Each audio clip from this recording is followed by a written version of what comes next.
So a lot of people think about top-down communication. So our employees need to know what they need to do in their job to move the business forward. But it's also about getting that intel from your employees who are on the front line, who are in contact with your customers, who are experiencing, say, product issues or transportation issues, and getting that intel back to the key leaders who are making the decisions as quickly as possible and keeping that information flow so you get better decisions made as well.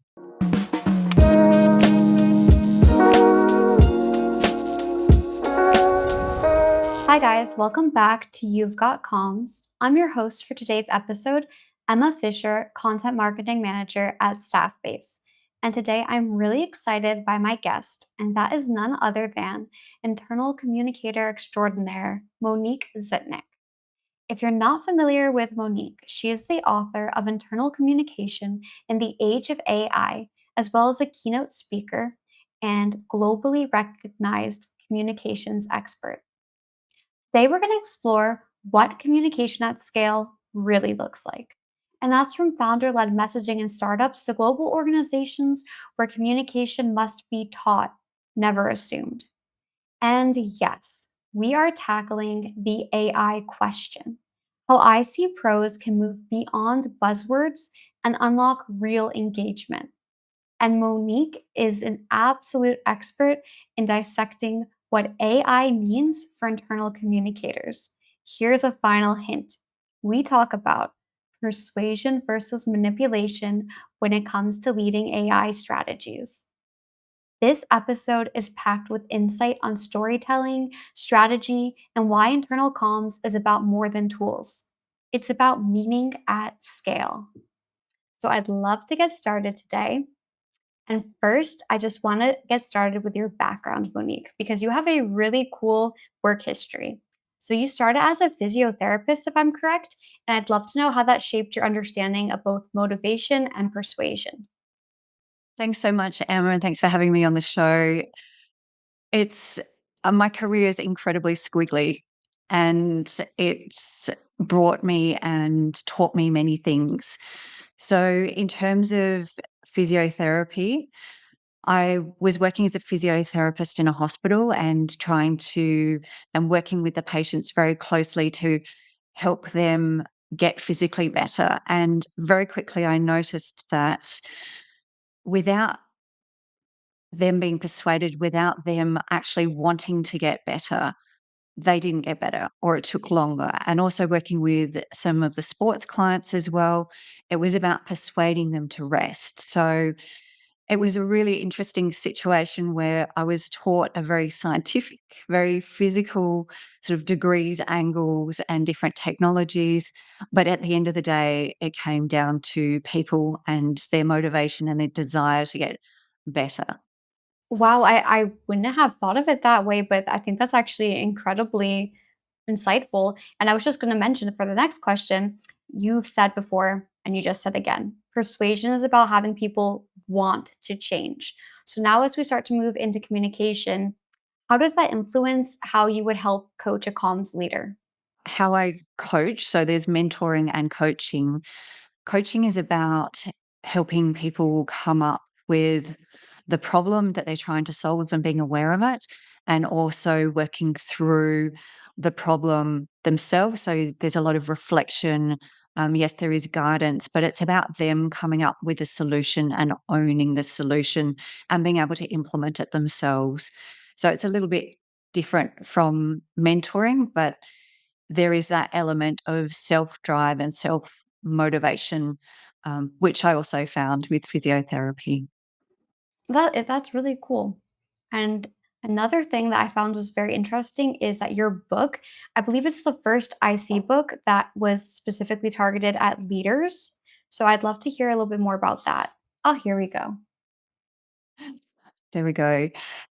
It is. I wanted to talk about a need for a new way of thinking about communication. I felt there was something missing with the sort of new technology direction that we've been going through in the past couple of years. And I was doing my research and putting my book together, and very, very quickly, through talking to different practitioners, it became really, really evident that one of the key pain points was not that the practitioners didn't know what needed to be done, but rather the leaders didn't understand why being strategic would bring results.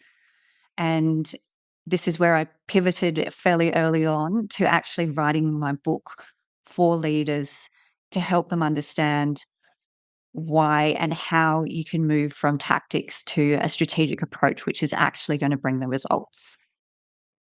You're definitely a bit ahead of the curve because this is something at Staff Base we've been talking about in the last year or so. We did our employee communication impact study, and then we realized that there's a lot of trust that needs to be addressed at this moment. And I think middle management is like this really crucial part for helping to bridge that in a company. So when we're talking about communicating in a company, there's like a lot of different sizes. And now we're talking about, let's say, scale. There's this big company, global workforce. How does that communication look like in practice these days, especially when we have hybrid workforces and it's just maybe not practical that people all know each other? So the bigger you get, obviously, the more complex you get. And that's where you end up with matrix organizations. And then once you start to have parent companies with sub companies, it gets even more complex. And that's where investment in effective internal communication is what bring results. Because at the end of the day, it's about business results and it's about helping employees understand your strategy and your direction that you're going insofar as it relates to them so that they can make the right choices and everybody can be moving in the right direction. A friend of mine, Zora Artis, actually, I think she was, I'm just trying to remember who she was talking to.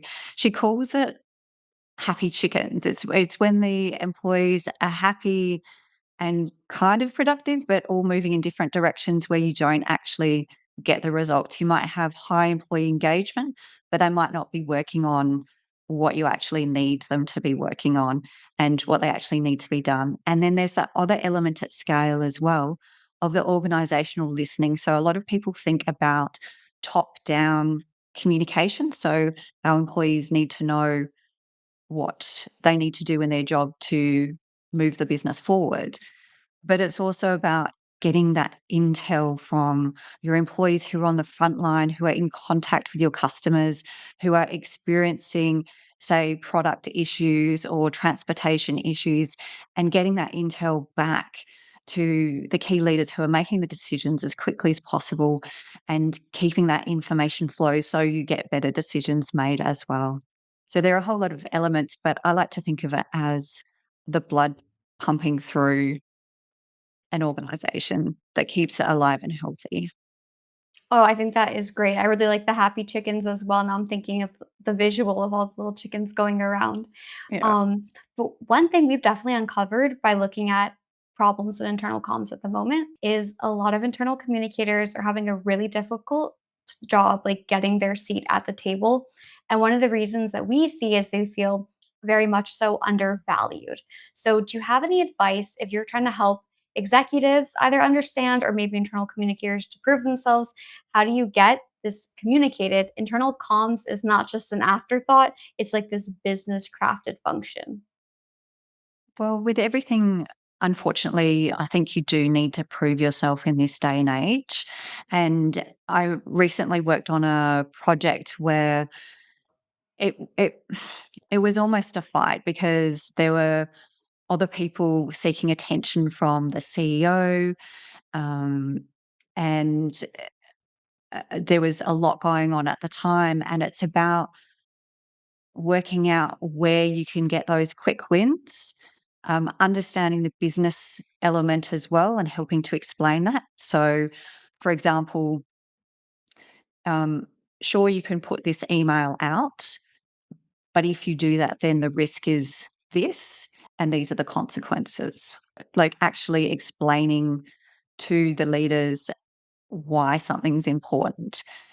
And then it's obviously understanding it's comms 101 as well. It's understanding what's important to them as an individual. So if you're trying to influence your stakeholders, um, trying to understand, are they a numbers person?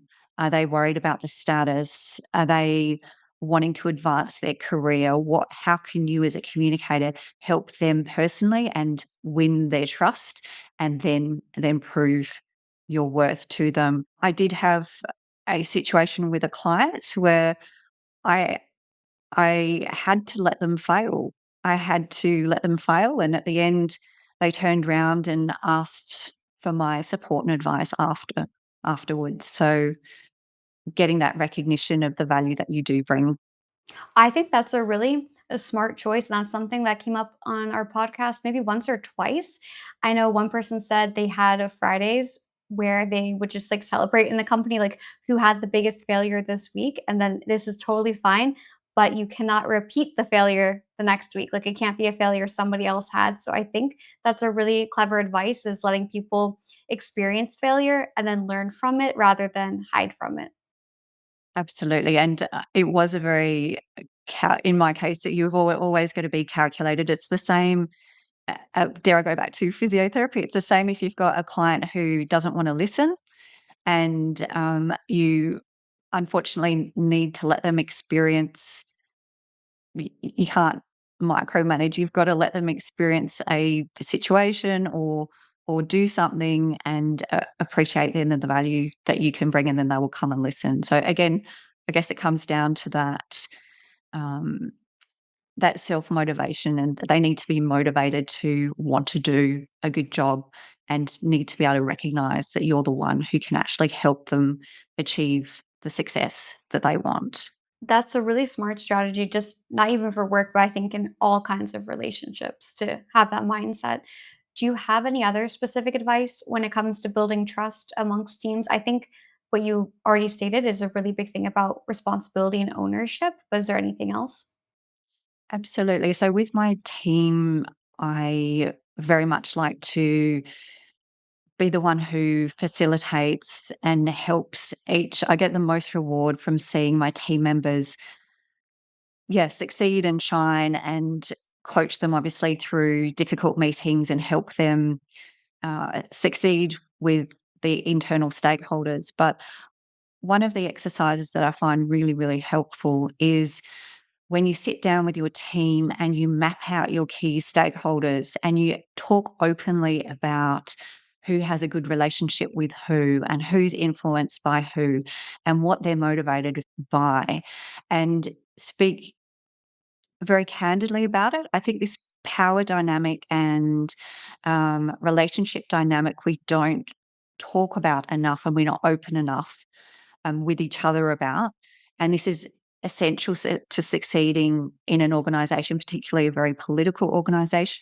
And then from there, once you've mapped out your stakeholders and you can work out which team members work best with who, and how you want to pair people up, some of the and also talk openly about with them about the challenges that they might have with different stakeholders, then you can support them in actually succeeding with their stakeholder management. Because at the end of the day, we have all these great new tools on the market. AI can help us write quicker, produce more content, but we're going to be the ones who are going to be holding those relationships once in the next year or two. That's where our value is gonna be lying, and if we're strategic about it and we talk about it openly as a team, and we work towards the success of the whole team and the positioning of internal communication, that's when we get the results, and that's when we still have a team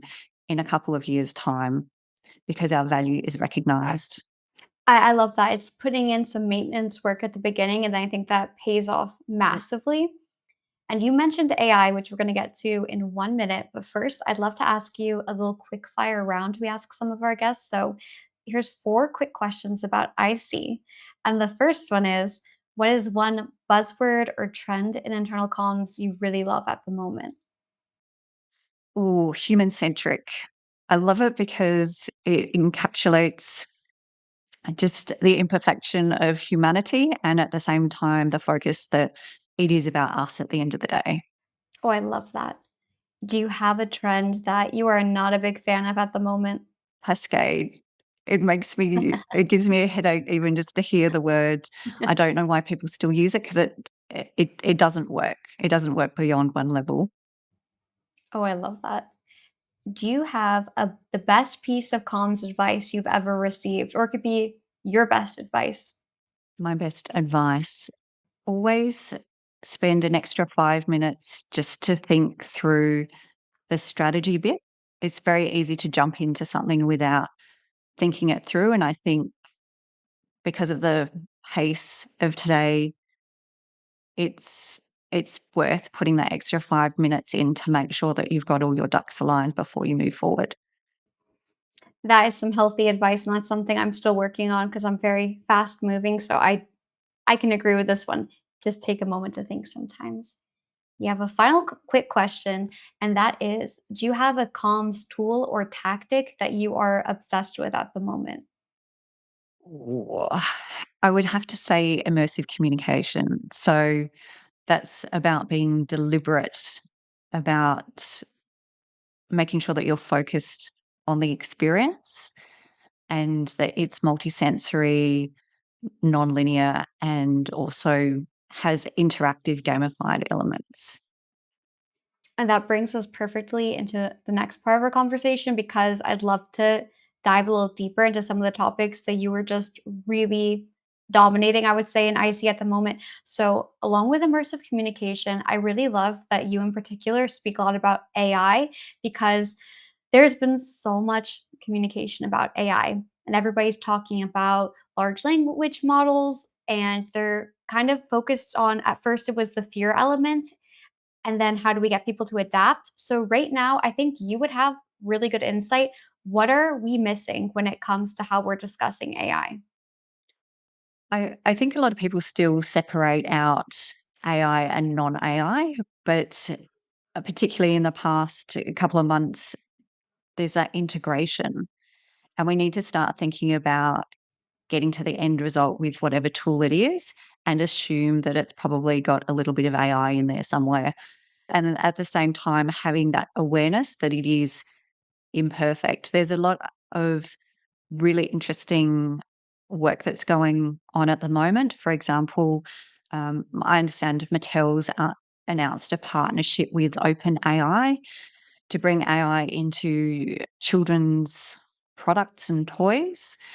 And a part of this is about normalizing AI so that we're moving beyond that fear level. But at the same time, we shouldn't stop questioning and making sure that we are consciously shaping the direction of our society and where we go and what is and what isn't okay. Because I think everything's possible, but we need to put some guardrails in just for our own safety. I love what you mentioned earlier is that you're really excited about how human centric internal comms is and embracing these imperfections. Do you think, though, there are some overlooked AI applications that could help the internal comms flow while we can still maintain that human touch? I think AI can pretty much enhance and optimize every part of the workflow from idea generation to drafting to images to multi formats. So, being able to choose what format you would like to receive your content in. So, I could choose to receive mine all in German, or I could receive everything as a video, or receive everything as an audio file however I wish to consume it. So, a very human, individual centered experience for internal comms. And at the same time, also having that AI element to segment audiences down to the individual. So, with the amount of data that's possible, it's already possible with many external CRMs to be able to actually use AI to identify how engaged someone is based on data points and then put them in a different communication loop or flow. And then you've got the chatbots. It's just, and then you've got the organizational listening and the sentiment analysis to get your data and your insights back into the team so that again you can optimize.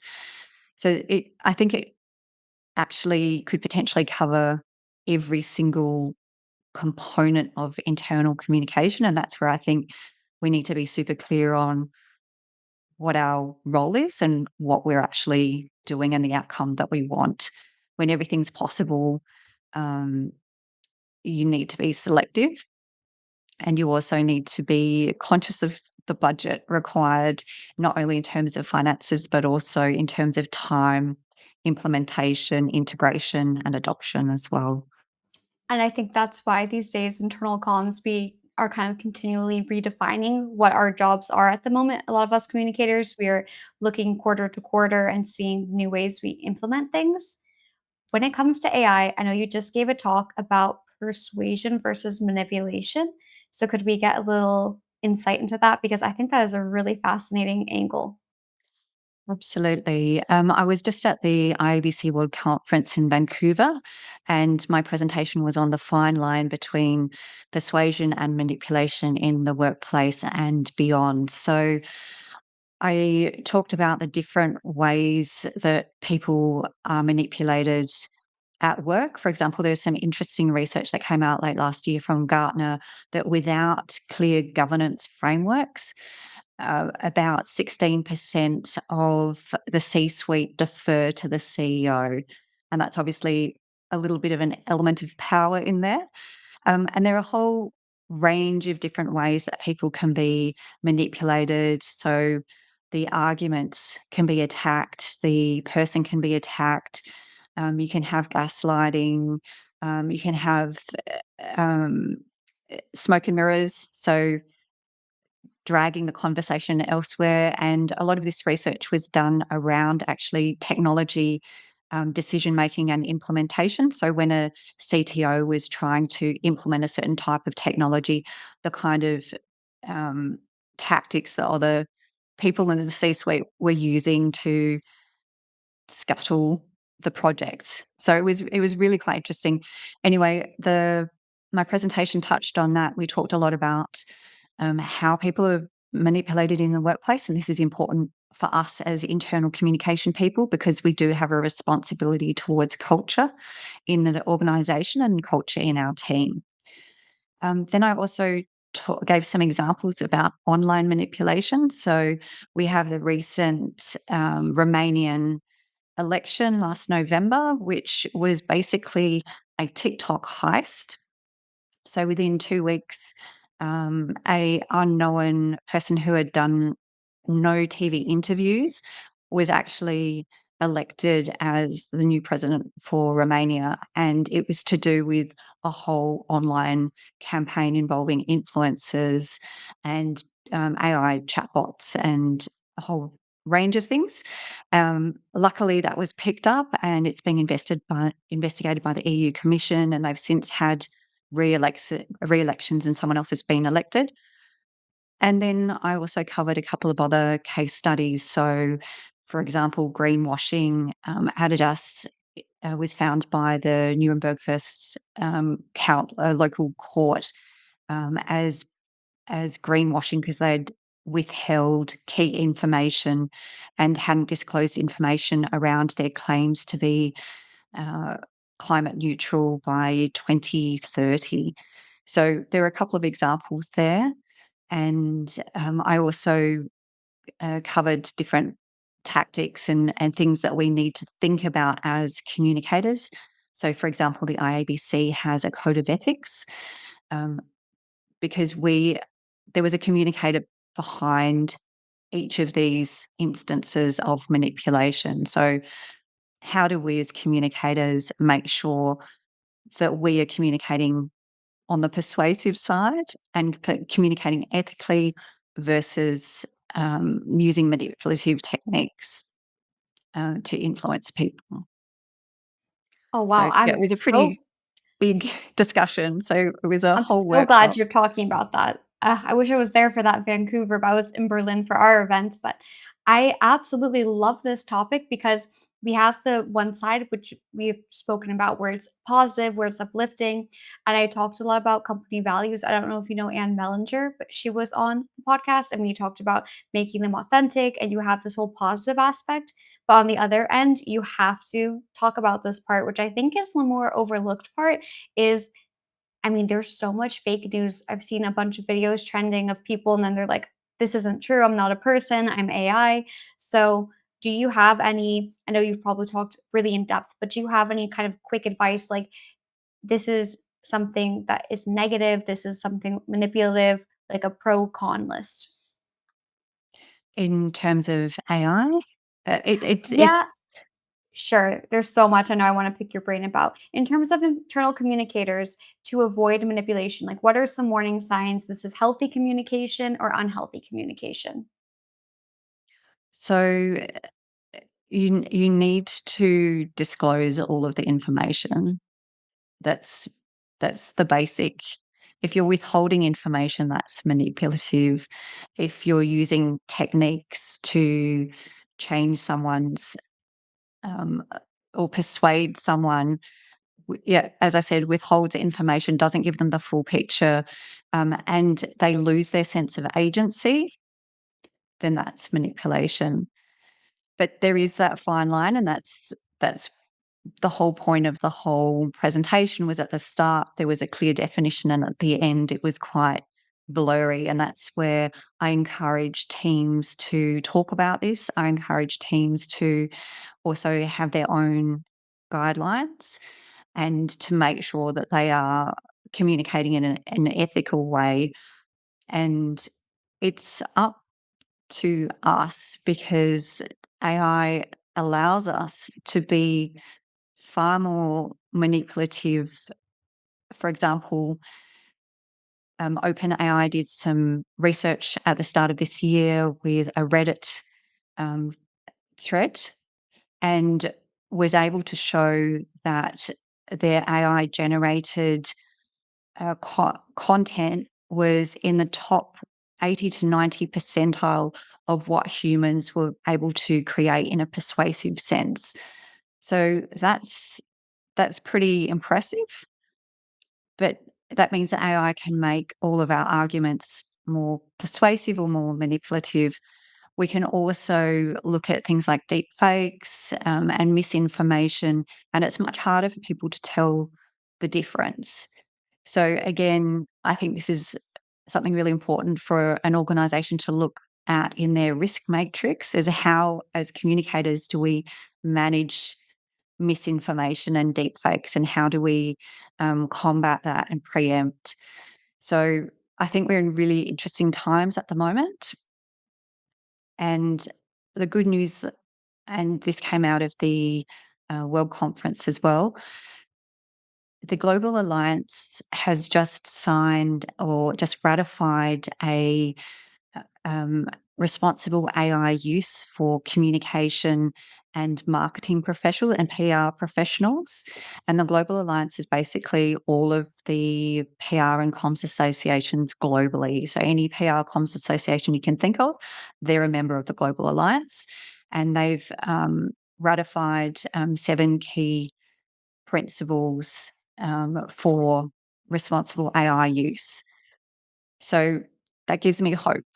I think we're one of the first professions that actually have these guidelines to help us use AI responsibly, and also combined with ethics that a lot of associations have. Um, there is hope that things don't run out of like completely out of control in our society in terms of comms and manipulation and AI. I love that. That's one of the most, in my opinion, positive yet practical AI conversations I've heard because I think, like you said, everything comes down to the human element. And I really loved your points that withholding information is lie. Like that's false. People are like, oh, but we didn't say something not true, but it's a lie by omission. So I think that's really important for organizations. And now, while I have you today, I'd love to talk about one more thing in relation to your career because this really stood out to me. And that is right now, I know you are working with a sustainable fashion company. So I'd love to hear about that. And I'd also love to learn how something like this, so it's, I guess, a little different than our internal comms talk, but how do you apply or how do you apply your internal comms knowledge to help launch a new brand? So my background is in sort of leadership tech. AI and internal comms, and I just ended up, I don't know how it happened, but working on a project with a sustainable communication agency to launch a new biocircular sneaker and the brand as well. And so my role was to create the strategy and work with a project manager and content lead, and then build the team and um, launch the brand. And it was really interesting because I didn't know anything about fashion or sustainability. And obviously, you can learn those things. But at the end of the day, it's about people and it's about connecting with people. And I used my multi-layered communication, internal communication model, but I guess I can call it communication model to help structure the strategy. So at the bottom, you've got the sender receiver, so sending out messages and receiving messages. And so they were the emails that we were for example, sending guests. Then in the middle, you have the community, and it's about building the community. So typically in internal comms, you would see enterprise social network might be used to facilitate this. Then at the top is immersive communication, and that's where you focus on having a very audience centric experience for the person as individualized as possible. And it's about being multisensory, non-linear, and also interactive. So that played out with the launch of the sustainable sneaker brand, with an event in Copenhagen. Um, we had a really great speech from the CEO. I worked with the CEO in um, just bringing him on stage as in that CEO role. And then we had an area where people could try on the shoes to work out their size. We had an area with a display of the whole process. So the biocircular sneaker involves special material selection. Then once the sneaker is has been much loved and is at the end of its days, then it could be returned to a grinding and composting facility so that it can go back into the earth. And that meant there's certain it needed to be compost capable, so there were certain materials there. But this whole process was displayed so you could see the ground sneaker, you could see the next elements of it being mixed with nutrients such as manure and coffee grind so that it could go back into the earth. And then we also had another element where people could see all the different components of the sneaker and feel them and see the different materials that they were made from individually, and that would help them understand the importance of these different elements. So it was a very multi-sensory.